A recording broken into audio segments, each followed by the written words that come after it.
Hello, welcome to today's DavCat broadcast. Hope you're well. And there's been such a deluge of news that people might be feeling a little bit overwhelmed and wanting to switch off. But at the same time, a pandemic is the type of news that makes people know that they have to tune in to a degree. Because what is the extent of the threat? What do people have to fear if the president himself and his lady wife are allegedly infected with this virus? Then what are the implications? Hi, Anita. Nice to see you. We also have someone called Simon Speedgod saying hello. Well, hello to you too. Hi, Trump out Bigley. Nice to see you.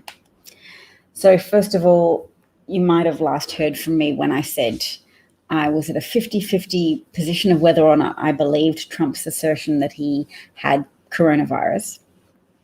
I'm still dubious, but at the same time, I can see that coronavirus infections are spreading throughout the Republican side of the political equation. So Senator Mike Lee from Texas has been confirmed as testing positive. Evidently, the confirmation party for the nomination of Amy Coney Barrett was a super spreader event of some description, that the Notre Dame University president tested positive and that he may have infected a lot of other people, including Hope Hicks. So who gave it to who? People are still working on constructing a timeline of known events and known chronology of infections. But yes, what a news day indeed. So I'm trying to put myself in a position where the reactions of conservatives are less relevant to me personally. Because yes, they confect outrage. Yes, they're so mad that people aren't expressing sympathy for Trump, that instead people are responding as if they'd heard the news that Hitler was struck with a potentially deadly disease.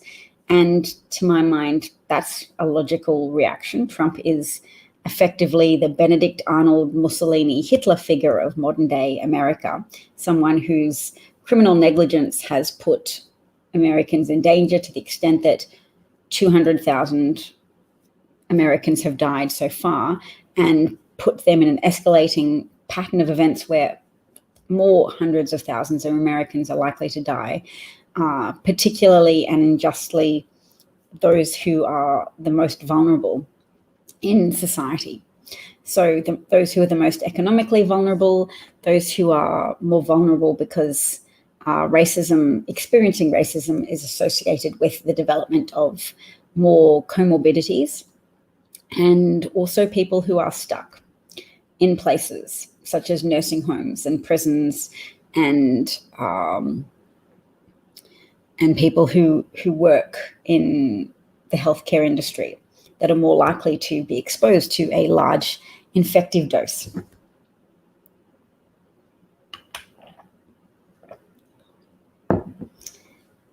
Hi, Alexander. Nice to see you.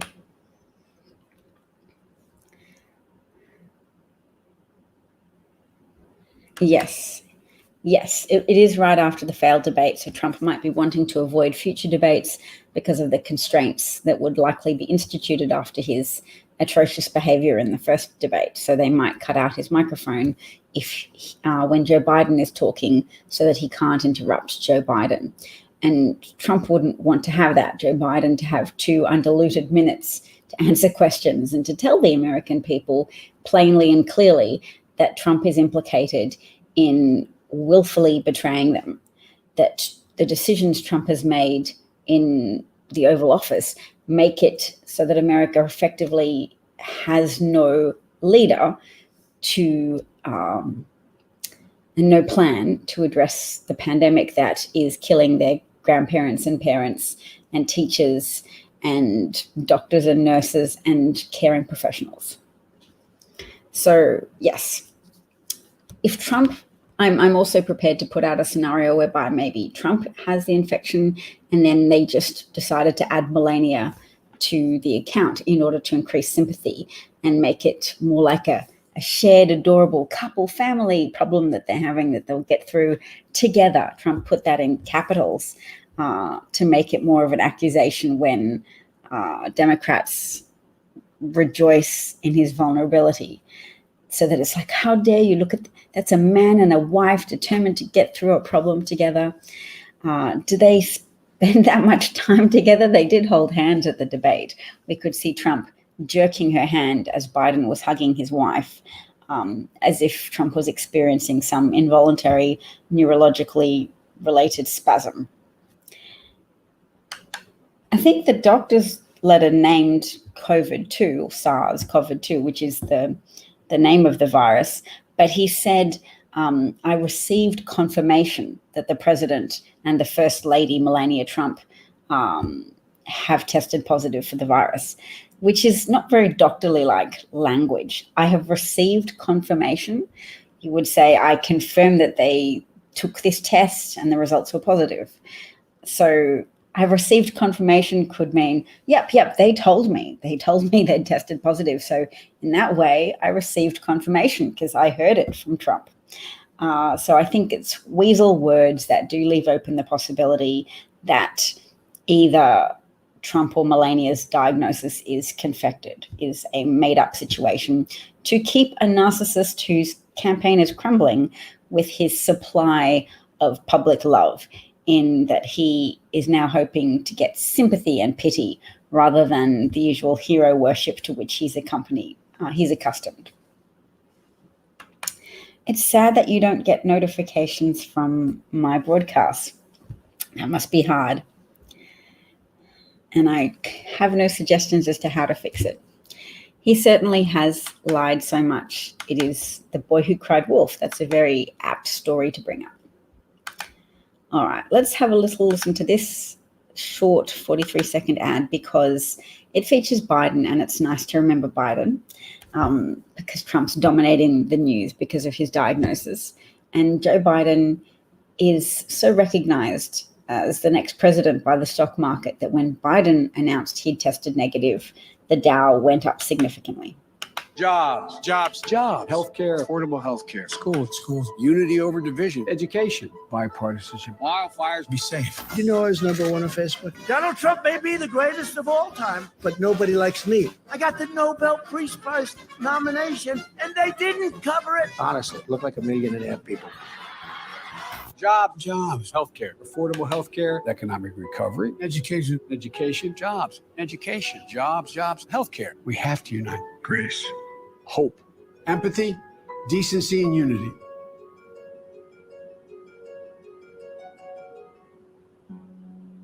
The Democratic coalition is responsible for the content of this ad. So, yes, I mean, Trump's renowned for just tweeting out the word jobs, saying jobs. At least Joe Biden has an idea, and I want to devote more time to talking about ideas that we need to discuss and focus our attention on. And that is that when people have money, they're able to spend money, and that giving tax cuts to wealthy people enables them to stash more money as opposed to helping the people who are made vulnerable by circumstances. If you give them money, they spend it. And consumer spending is the engine of economic activity in the United States. That is Joe Biden's plan, to remove the obstacles towards helping people who need it. And it's sad that Republican ideology has so permeated the thinking of a critical mass of people in electoral college relevant states that the term helping people has had less value. So that might continue unless we rehabilitate the word helping and show how helping some people actually means helping society. Mark Meadows did come out and look like an uncomfortable liar. Yes, it would have been very uncomfortable to be Mark Meadows. You're in Mark Meadows' district and he helped no one but corporations and rich people. It's so true, and it must be so frustrating for Americans because Republican policies and positions are actually relatively unpopular, and the setup of the Electoral College is what helps people benefit or not be held accountable for adopting minority positions that are popular only with a minority of Americans. It lets the gullible rule the United States. I'm just still trying to look for footage of Mark Meadows. Maybe I don't have any. There's so much footage that I have right now. I'm just looking at a picture of Bill Barr wiping his nose and then shaking hands at the Amy Coney Barrett nomination party. So can you see Bill Barr there touching his nose and then shaking hands? I'll make it a little bit bigger. There he is. That's William Barr at the right, touching his nose, and then William Barr shaking hands. So the people who are wearing masks there are the people in naval uniform, but all of the other conservatives, Republicans, seem to be so happy to go along with the Trump-led push to pretend the pandemic isn't really happening, to underplay the pandemic by failing to take safety precautions. So that picture was taken at the nomination party for Amy Coney Barrett.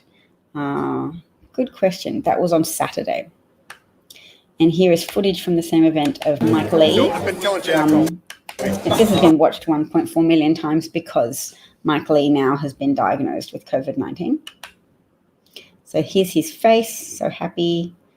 These people are all shaking hands and hugging and embracing each other and not wearing masks. And it's so discordant to other people because this happened on Saturday. And other people have been making sacrifices, not seeing their grandchildren, not going out, because there's a pandemic on and they're trying to conserve lives, their own, but also the lives of others in their community. When you do restrict your activity, you're taking actions that help protect meatpacking workers who have been forced to go to work still. You're acting to take care preemptively of health professionals so that they'll have less infected people to deal with through the hospital systems. But watch this man's behavior and consider how selfish and irresponsible Republicans have been in this crisis. Hugging. So I've been telling Jack all week. Faces close together.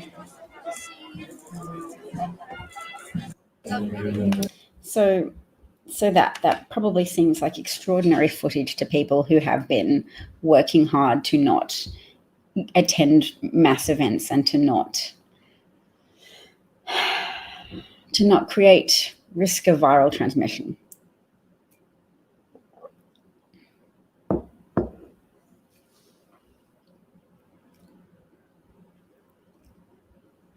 Certainly, Barr has undermined our democracy, and is there a word for self-induced genocide? Yes. Unrestrained, undisciplined, and childish behavior, absolutely. So yes, to the point of injustices, Greg Sargent, who's a journalist I recommend from Washington Post, says this pandemic has exposed so many crushing injustices. This is the most unequal recession ever. Millions lack health insurance, and there's a rolling catastrophe in terms of testing access. In so many ways, Trump getting infected throws this into even starker relief. So Trump has benefited from daily testing, whilst also telling the country that testing was overrated to mask his failures to make testing more widely available. And yet he's abused his special access to testing by relying on it to stage numerous events without masks or social distancing, rather than setting an example for the country, because those things would send a message that highlighted his failures, that highlighted his criminal negligence, which further underlines the risk of refusing to take masks and social distancing seriously, risks that he has refused to convey to the rest of the country, and indeed he has done everything to undermine the messages from health professionals, researchers, and scientists. And instead, he promotes contrarian doctors like neuroradiologist Dr. Scott Atlas, who's happy to get out there and put Americans at risk of death and increase the amount of suffering, loss, heart complications, family member tragedies, etc. That's all increases as a consequence of Dr. Scott Atlas's reckless and irresponsible pursuit of herd immunity at the expense of the American people. And it highlights a type of racism in which you don't have to disparage Black people. You just show Black Americans that you have a callous disregard for whether they live or die. And I imagine that would be so disconcerting to live with. So clearly there's lots of white Americans, Republican supporters, who are prepared to disregard the risks of coronavirus and not take it seriously. And then Black Americans are more likely to know someone who has fallen seriously ill or has died from coronavirus. And for them to see this utter betrayal by the federal government, who collects your federal taxes, who benefits extraordinarily from your compliance with the system of paying your federal taxes, but refuses to use the levers of the federal government to help secure your future, to help protect your families, to help protect your economy, to help you in any way, shape, or form, to compel American companies to manufacture masks and ventilators and protective equipment, who refuses to orchestrate a national testing strategy, who talks a big talk about how private enterprise is going to step up and make everything possible, but then simultaneously runs down the significance of having widespread testing and tracing and isolation programs.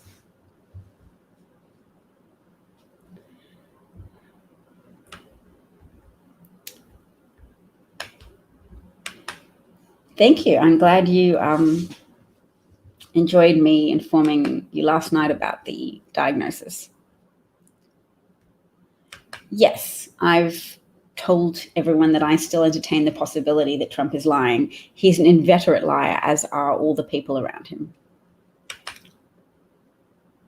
Hi, Jane. Nice to see you. Thanks for saying hi. I don't see a notification when people join. So if you actually say hi, then that does help. What I might do is see if I can just quickly look up Mark Meadows, because I do think that's an important thing to watch. Mark Meadows trying to justify the timeline. Here we go.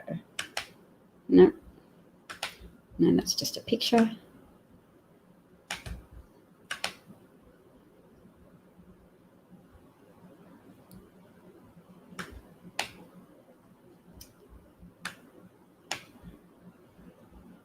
Wow, there's a 7-minute video of Mark Meadows. I don't need that. Let's see what I can get. Okay, try and watch just a little bit of Mark Meadows talking to the press. A valuable resource, because it must be hard to have to lie to people. Good morning. Obviously, we had a great jobs report. Nope, that's not true. There was a worse than expected jobs report, and the stock market fell, rising again after the news broke that Joe Biden and his wife had tested negative for COVID-19 using the high-quality PCR testing, which is also not perfect, and we'll have to keep seeing repeated testing from Joe Biden after Donald Trump exposed him, in all likelihood, to the disease. But hopefully a low infective dose, because there was a degree of social distancing at the debates and there was no handshaking. Fingers crossed that Joe Biden stays healthy, and it's certainly very promising that so far he and his wife have tested negative. Bring unemployment down below 8%, and the economy continues to be robust in its V-shaped recovery. Yeah, the economy is not in a V-shaped recovery. The economy is doing very poorly.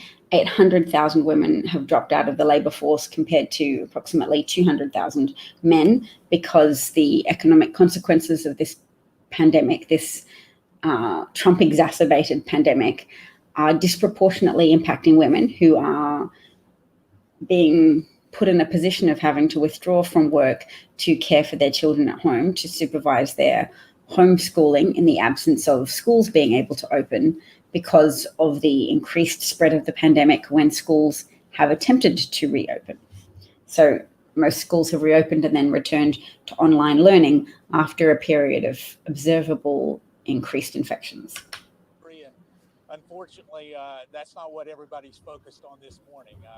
As all of you know, the How's the volume? President and the First Lady tested positive for COVID-19.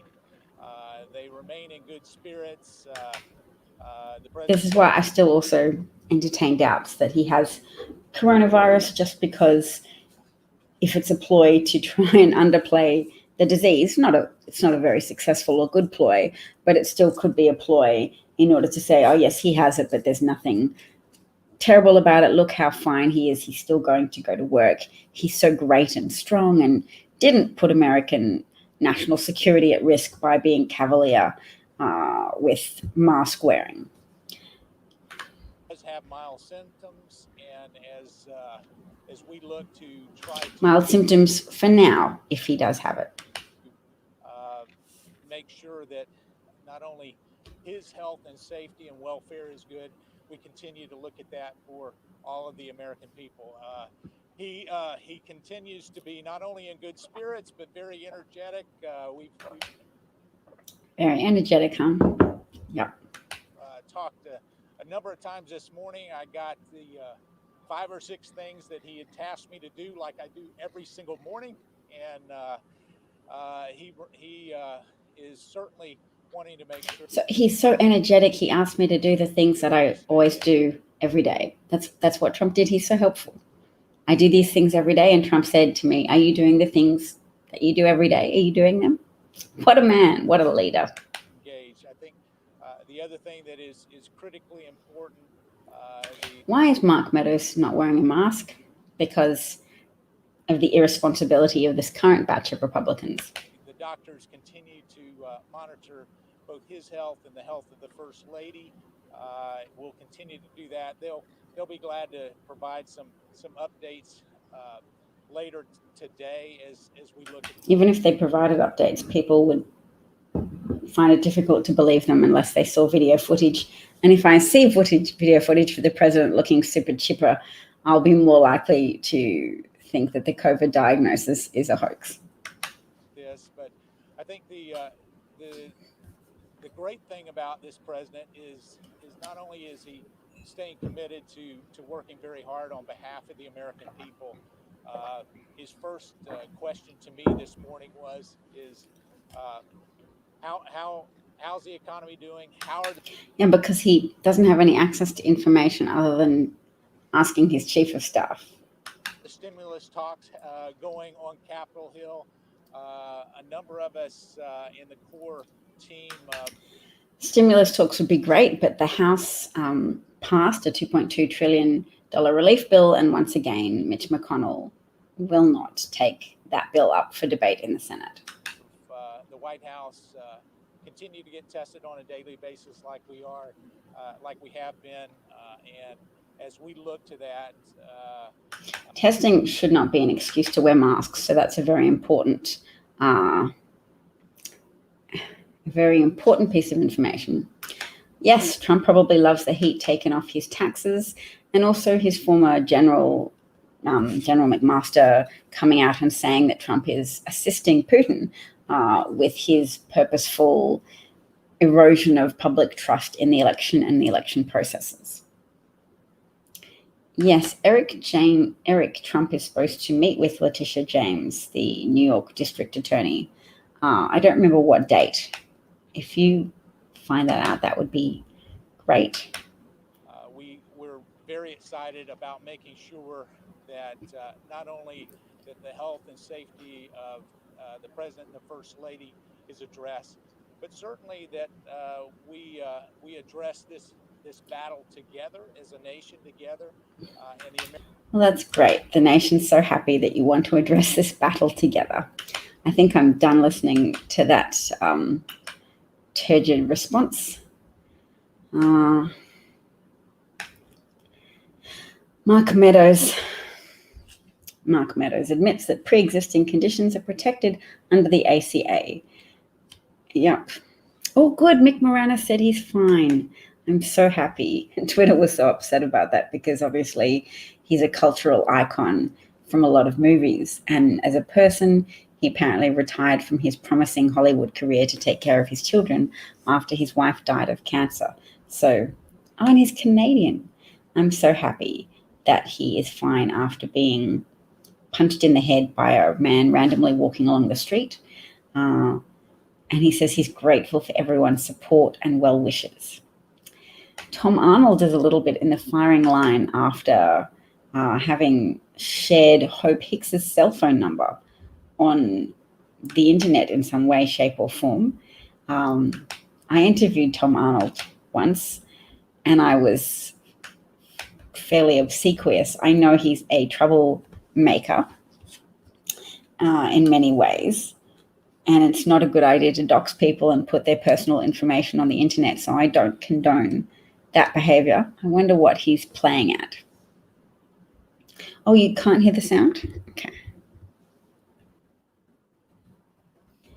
Is it just you, or is there anyone else who can't hear? Oh, thank you, Troll. I so appreciate you watching my show. Yes, Amy Coney Barrett, it's being reported, had coronavirus and has now recovered. Interestingly enough, you can still potentially be infectious after recovery, but I'm not going to blame Amy Coney Barrett until a medical professional tells me that she might have been patient zero at the super spreader event of the Republican celebration at her nomination party. We don't have to ask the trolls to get lost. We have moderators. Did Trump put Lindsey Graham's cell phone number out? How extraordinary. How extraordinary. So you can hear, that's good. Hello, Mr. Ed. Nice to see you. All right. Well, thank you. Thank you so much for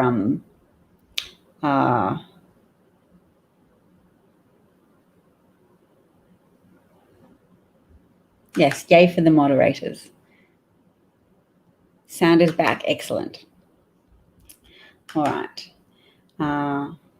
Fox News systematically attacked coronavirus public health recommendations, and now its most famous viewer has it.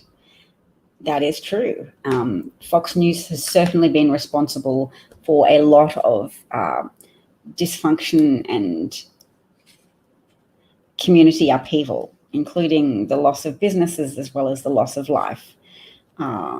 And it's quite tragic to observe how dedication to white supremacy has helped give power to irresponsible, selfish, criminally negligent people who have put Americans in this position, but disproportionately hurt Americans who are already disadvantaged.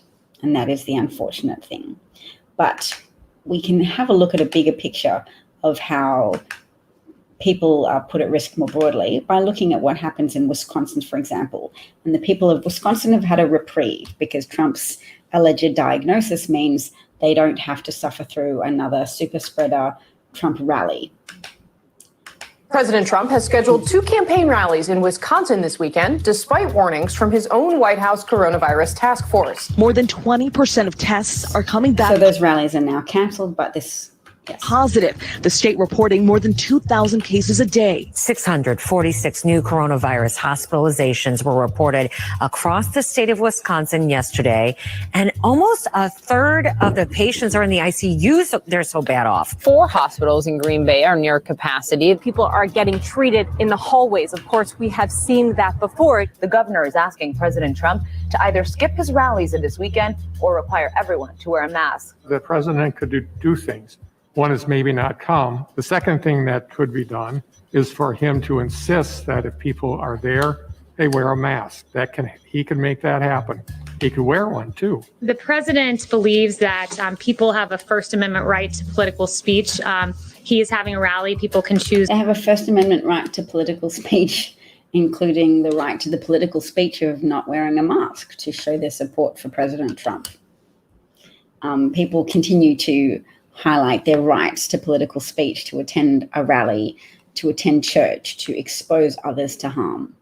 To expose others to harm, not just themselves.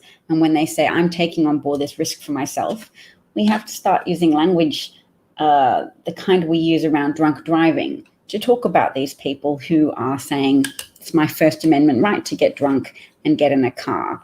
Not really. Well, they're not saying that specifically, but they're effectively saying that when they try and insist it's part of their God-given liberty to put others in harm's way. Is whether or not to come. All right, Kaylee. Kaylee had been exposed when she addressed the press yesterday. Yes, she's still addressing the press without a mask, and she told the press that she had not been informed about Hope Hicks's positive test. So there's differing information out there, but the timeline would appear to be on Wednesday morning, Hope Hicks boarded Air Force One and had a positive test result by Wednesday evening. And then Trump still on Thursday morning went to a fundraising event in New Jersey, knowing that his close personal advisor had tested positive for COVID-19. And Hope Hicks is someone who has been outed as steaming President Trump's pants for him while he wears them on Air Force One. So getting out a steam cleaner and helping to erase the wrinkles from his pants. Very close physical proximity stuff. And of course, let's have a look at some pictures of Trump and Hope Hicks just to highlight again how comfortable they are with physical closeness.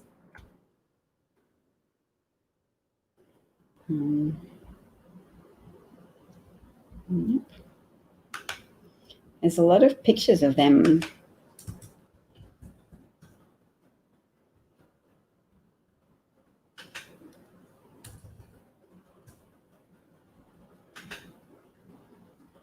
Okay.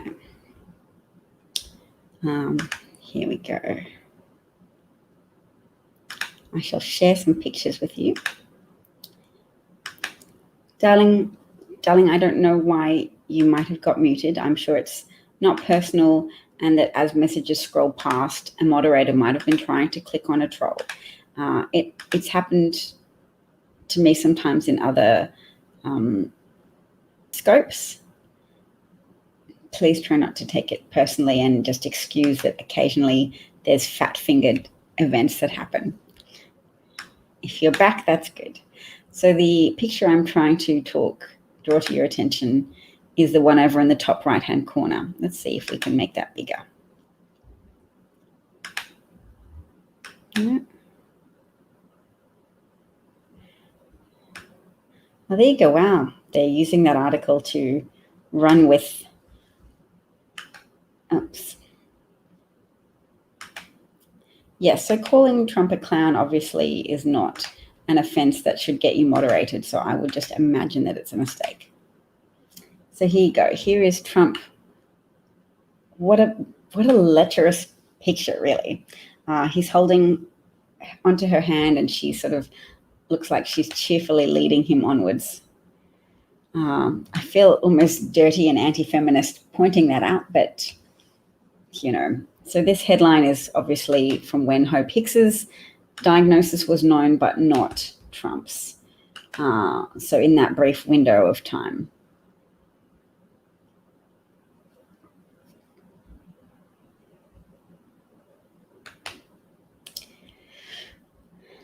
What were you thinking? All right. So I should go to bed. My husband was binge watching a show tonight, which is why I couldn't broadcast earlier. But he was watching something called Billions. Have you seen the show Billions? I could have watched it with him, but I don't tend to watch television much anymore because it takes so much work to try and stay abreast of all of the developments in America. I will say I got my visa to come to the US, as did my family. We got that today. This pandemic that's cost $200,000. Wow. And I just jotted down some quick notes here while I was waiting on what's going on right now. He's embroiled in a scandal over the fact that he cannot condemn white supremacy.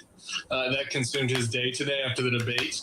His daughter-in-law is, according to the New Yorker, settled a serial sexual harassment suit from her time at Fox. His top staffer has the coronavirus. All right, let's just stop and react to some of these. You might have missed it. Kimberly Guilfoyle was revealed to have stood down because of a sexual harassment lawsuit brought against her when she was working at Fox as a, what are they called? People who are employed by Fox as a news person. And the person who was sexually harassed was an assistant to Kimberly Guilfoyle, who said she was made to work at Kimberly Guilfoyle's home and that she frequently would walk around naked and show inappropriate pictures of men that she had slept with, i.e. genitalia photographs, dick pics, if you will, of her male conquests. And she would show those to her assistant, which constitutes sexual harassment. Fox settled that lawsuit, and that's why Kimberly Guilfoyle left the Fox network and instead took on the role of being Donald Trump Jr.'s girlfriend and then also campaign advisor to Trump, which she receives a substantial sum of money each month. I believe it's a salary of $150,000 or $180,000 a year.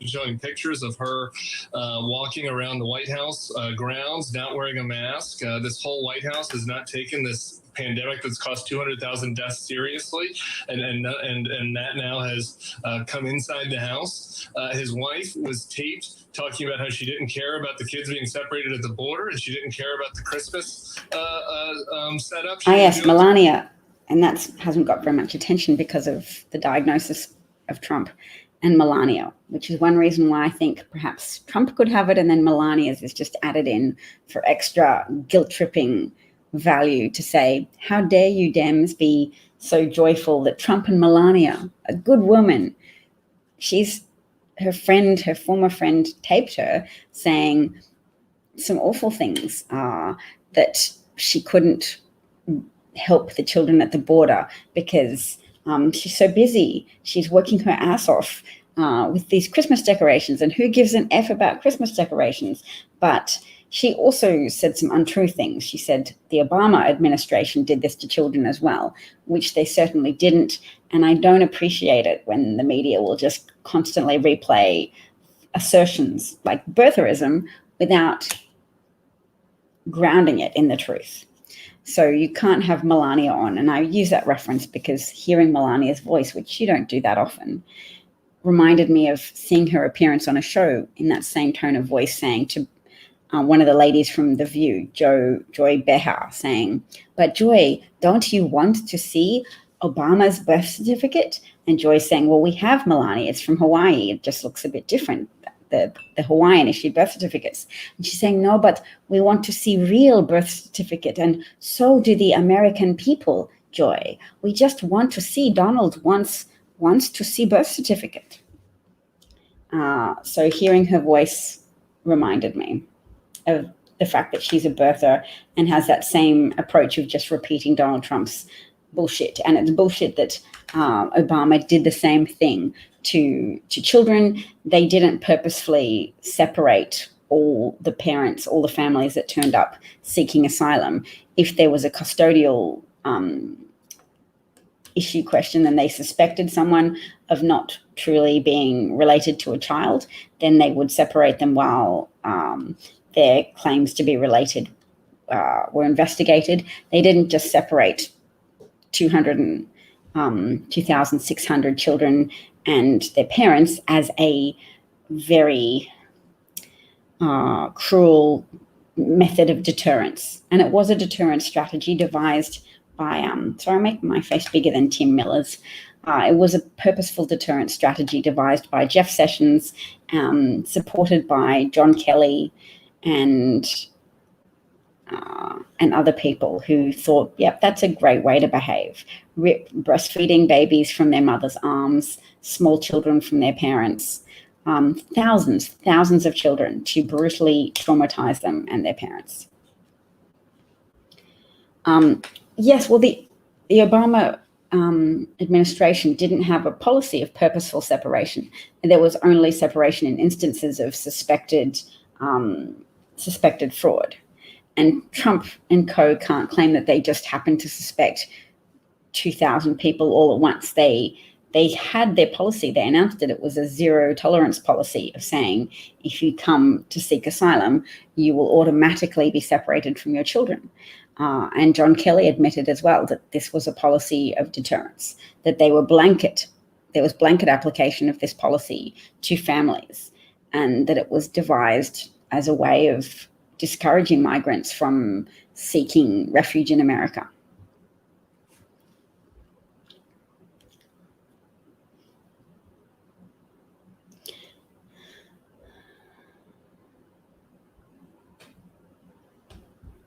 All right. Let's see what other news. The White House, his campaign manager from 2020 is telling friends that he was under investigation and that he's despondent. I mean, Brian, this is, you couldn't even have predicted this kind of chaos. Oh, yes, of course. Brad Pascale was suicidal, had been drinking heavily and beating his wife, and was arrested and thrown heavily to the ground by arresting officers on camera. The video footage of that was released to the public. His wife recanted her original statements to police that Pascale had been hitting her and was responsible for the bruises on her arms and cheek. Chaos, this level of chaos for the chaos presidency, and it's almost all brought on by their own incompetence, by their own indifference. And I would say more than incompetence and indifference, I would say malevolence.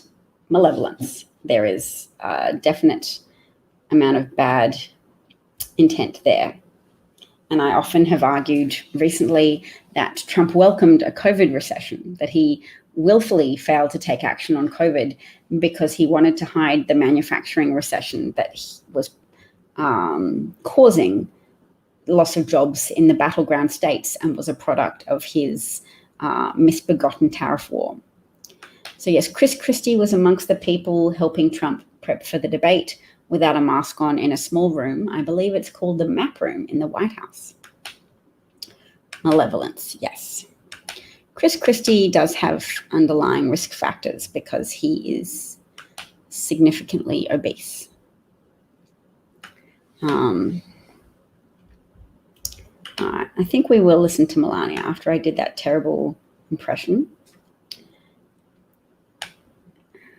McMaster goes public and said Trump is helping Putin. Trump's ex-national security advisor says president is aiding and abetting Putin. Now, that's a really big story that's being covered up by or obscured because of Trump's diagnosis. So I'm going to keep talking about it, just for me anyway. And I hope Biden's campaign gets footage of McMaster saying that. Here's Trump blaming Hope Hicks hugging people in the military. You know, it's a tough kind of a situation. It's a terrible thing. So I just went for a test, and we'll see what happens. I mean, who knows? He said he had 15-minute rapid tests, which he does have. So I guess he'd already had a rapid test at that point and was just waiting for the PCR confirmation test. Why would he say, I've had a test and we're waiting? He didn't start just calling into Sean Hannity's show in the 15-minute interval while you were waiting for results. So that, again, also seems quite suspicious. But you know Hope very well. She's fantastic. I just went for a test, and we'll see what happens. I mean, who knows? But you know Hope very well. She's fantastic, and she's done a great job. But it's very, very hard when you are with people from the military or from law enforcement, and they come over to you, and they want to hug you, and they want to kiss you because we really have done a good job for them. And you get close, and things happen. I was surprised to hear with Hope, but she's a very warm person with them, and she knows there's a risk, but stay back. She knows there's a risk. What? Let's listen to that. The last sentence again. She's a very warm person with them, and she She knows there's a risk, but And the video ends there unsatisfyingly. I'd love to hear more of what he said after that. She knows there's a risk, but Trump knows there's a risk. He's downplayed that risk. Hope Hicks knows there's a risk, but she takes cues from a president, as do many in America. My 5-year-old daughter, I told her today that Trump had COVID. And she said, you might be familiar with my daughter. She's a little bit precocious sometimes. She said, maybe now all the people in America will wear masks because they see what happened to the president. And if you aren't familiar with my daughter, I'm happy to play for you her personal recommendation and endorsement for Joe Biden. Trump should be voted out, and there should be. Right. Okay. I think Donald Trump should be voted out, and there should be a new president, like Joe Biden. Yeah, I think America deserves a new president. That's what I think. Because guess what? You might see lots of videos on the internet from America where good people are being captured. And people are blaming people when they didn't do something. And Donald Trump is not stopping that in America. So that's bad for American people. And guess what? He let his country down also one time. So I do not like Donald Trump because he's helping destroy America. And America's next to one country, which is next to like so much countries. So Donald Trump is hurting the planet. So we got to make sure Donald Trump didn't stay as the president, and we will for like a new president, like Joe Biden. Like I'm saying. So if you like my video, you can put a thumbs up to it, and you can make your own if you want. And Yes, so she says America is connected to one country, and that's connected to a lot of other countries. So Donald Trump is destroying the planet, and that's very true. And here I am every day, which people sometimes thank me for taking an interest in America. And I say, beyond that, we are all connected. And my children's future is determined by whether or not Donald Trump retains power, because scientists will tell you that there is very little opportunity anymore to address climate change if Donald Trump is in power. And without addressing climate change now, we're in this critical window of opportunity where there are what is called runaway effects of climate change. So when the world warms up so much that things that were frozen thaw, and then other supplies of climate change gases are released into the air. So all of the frozen tundras near the Arctic and in Siberia, there is a lot of trapped methane under the ground, under that frost. And methane is even more potent at trapping heat than carbon dioxide. So the Earth continues to warm up. It's called runaway climate change, and that's what is getting unleashed even now. There are parts of Siberia that are thawing. So in order for my children to have a viable future in a couple of decades, they're only 5 and 8. So to say, oh, well, 30 years, that's too far away to think about. My children will be 35 and 38, and I don't want the world to be an apocalyptic wasteland for them. So of course I'm going to do everything I can. I can't vote in an American election. I can't donate to American candidates. But what Donald Trump does now, and what he can do if he's restored to power or if he gets to retain power, determines the viability of my children's existence going forwards. So as a responsible parent, I think it's unlikely that I would do anything other than what I'm doing now, which is to talk to Americans and help bolster their resolve and commitment to doing everything that lies within their power to bring more and more people on board with the consensus of recognizing what a threat he is to American national security and to global security.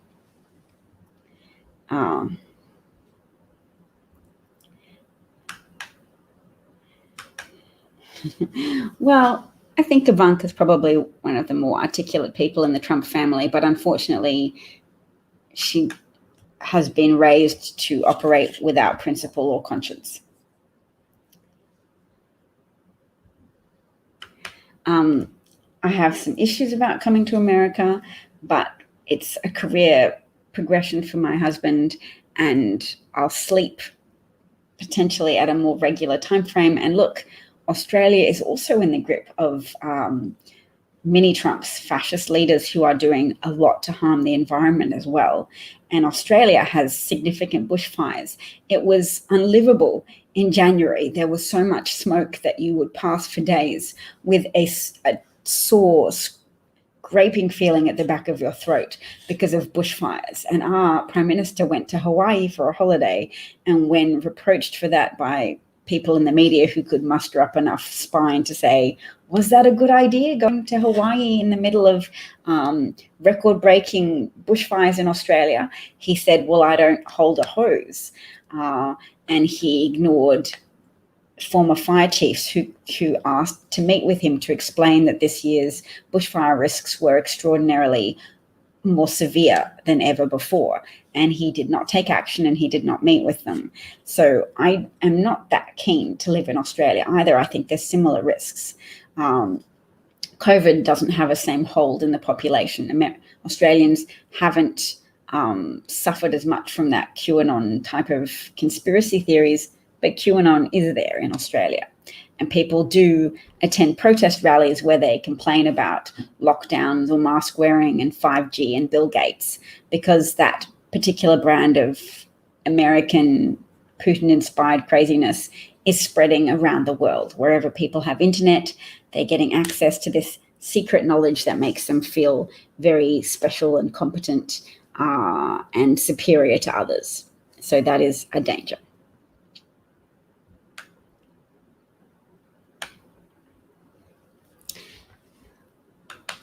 Well, thank you. That's very much appreciated. I'm sorry the air smells so bad in Colorado.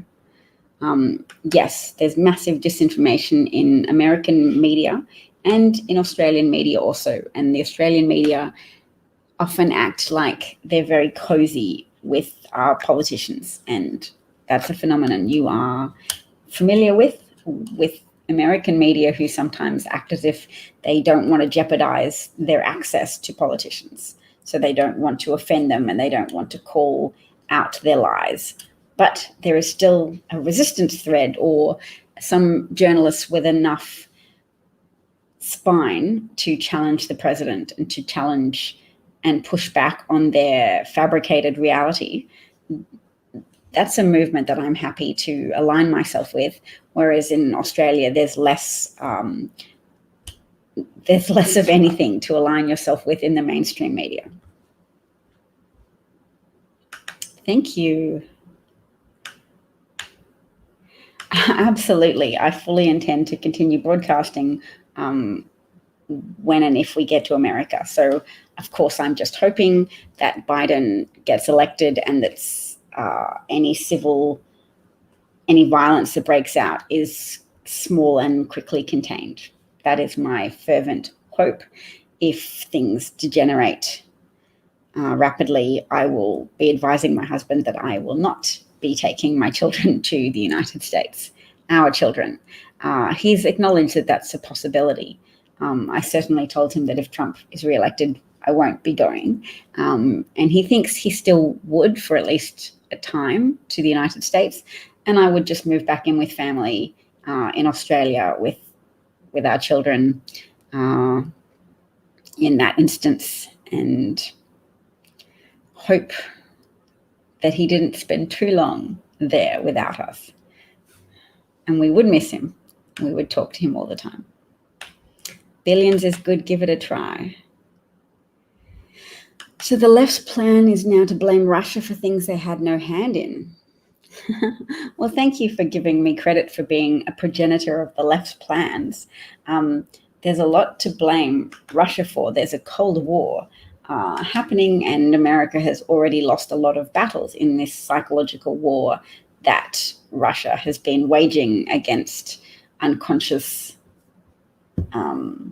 American citizens whose Facebook data has been harvested and used against them. So yes, I think there's a lot of room to blame Russia for the spread of QAnon.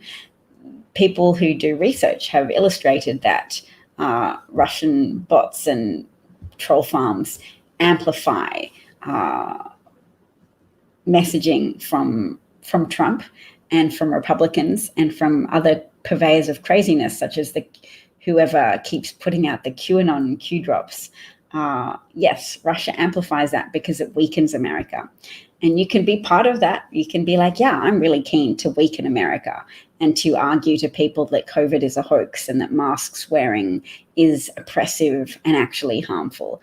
If you want to be irresponsible and put people in harm's way, then I can see why you would take joy in doing that. But I, for one, condemn it. Condemn it as not only being irresponsible, but as being actively malicious and deadly. Your husband refused to work for Trump's administration, but he would work for Biden, and he works in military intel. That's great. I wouldn't joke about that. I'm happy. A lot of news released today, absolutely. Could it be the October surprise? I'm sure they'll be clutching at straws right up to the moment of the November 3rd election and indeed afterwards. The straws that they'll clutch after the November 3rd election will be, I guess, to stop telling the Proud Boys to stand by and, what's the phrase? Stand back and stand by. And they'll be like, now's a good time, Proud Boys. Ramp up the violence, please, and we'll blame it on the left. It's their fault. They pushed us to this. Look what you made me do. All of the abuser, manipulative tactics that people who've apparently been in abusive relationships are very familiar with.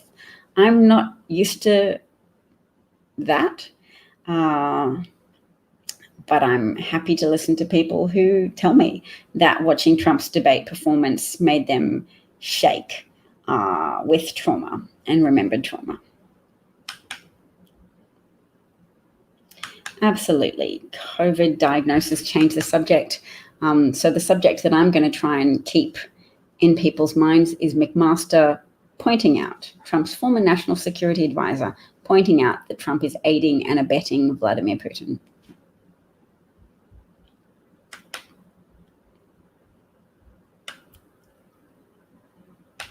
Maybe I'll open up the Politico story that says that and read one passage from it and then go to sleep.